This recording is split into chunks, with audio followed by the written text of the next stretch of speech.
Del Evangelio según San Juan. Después que Jesús hubo saciado a 5,000 hombres, sus discípulos lo vieron caminando sobre el lago. Al día siguiente, la gente que se había quedado al otro lado del lago notó que allí no había habido más que una lancha y que Jesús no había embarcado con sus discípulos, sino que sus discípulos se habían marchado solos. Entretanto, unas lanchas de Tiberíades llegaron cerca del sitio donde habían comido el pan sobre el que el Señor pronunció la acción de gracias. Cuando la gente vio que ni Jesús ni sus discípulos estaban allí, se embarcaron y fueron a Cafarnaúm en busca de Jesús. Al encontrarlo en la otra orilla del lago, le preguntaron: «Maestro, ¿cuándo has venido aquí?» Jesús les contestó: «Os lo aseguro, me buscáis, no porque habéis visto signos, sino porque comisteis pan hasta saciaros. Trabajad no por el alimento que perece, sino por el alimento que perdura para la vida eterna, el que os dará el Hijo del Hombre, pues a éste lo ha sellado el Padre Dios». Ellos le preguntaron: «¿Y qué obras tenemos que hacer para trabajar en lo que Dios quiere?» Jesús respondió: «La obra que Dios quiere es esta, que creáis en el que Él ha enviado». Palabra del Señor. Gloria a ti, Señor Jesús.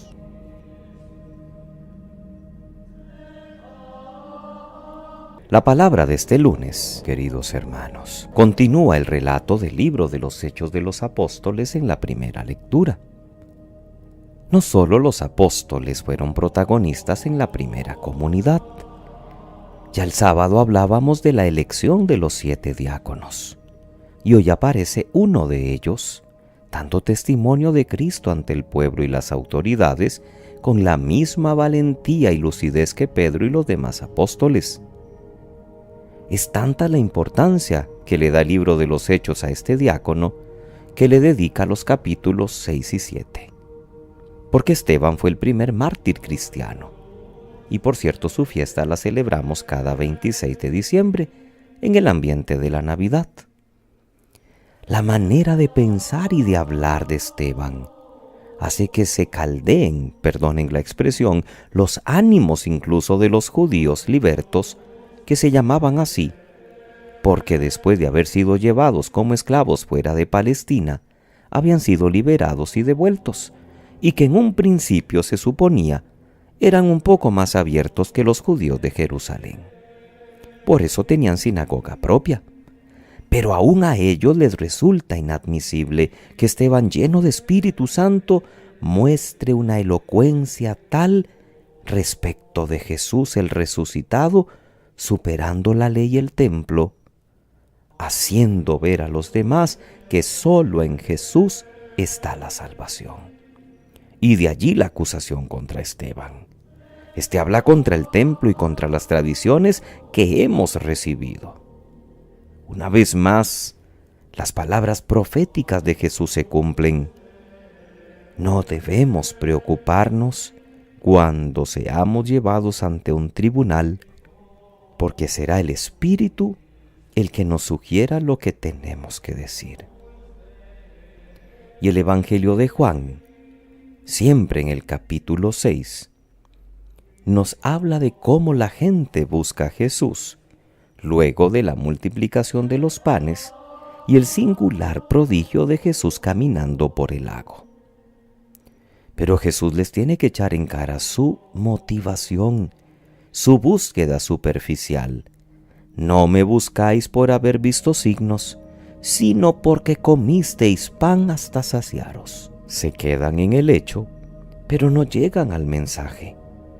Casi que como la samaritana en un primer momento, que le pedía a Jesús de esa agua para no tener que volver al pozo a sacarla, cuando Jesús le hablaba de un agua completamente diferente. Con sus milagros Jesús quiere que la gente capte su persona, su misterio, su misión. Por eso cuando le preguntan qué tenemos que hacer, la respuesta es clara: que creáis en el que Dios ha enviado.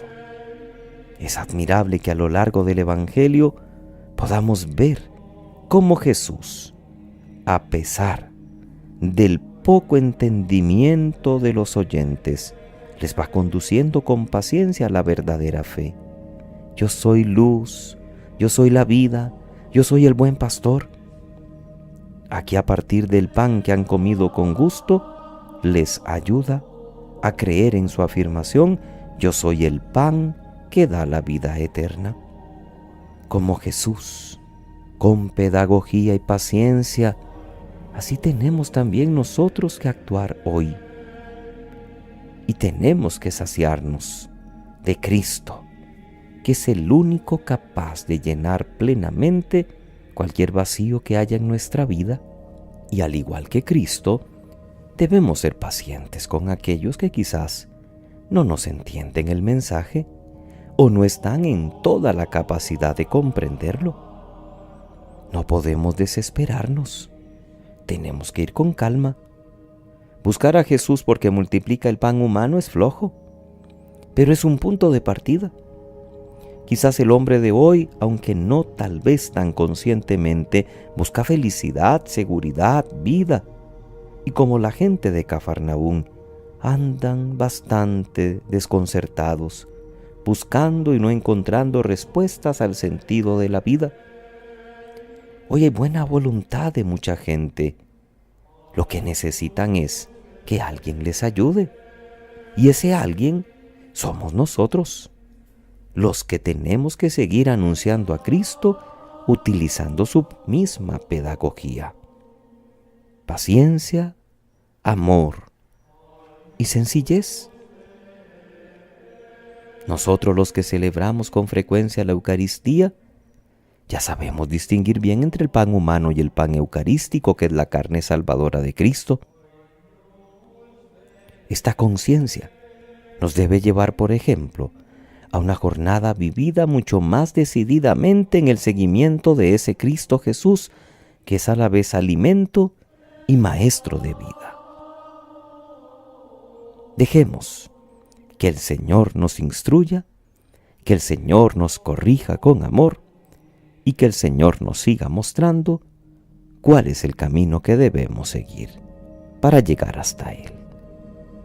Que pasen muy feliz lunes, queridos hermanos. Que Dios les bendiga.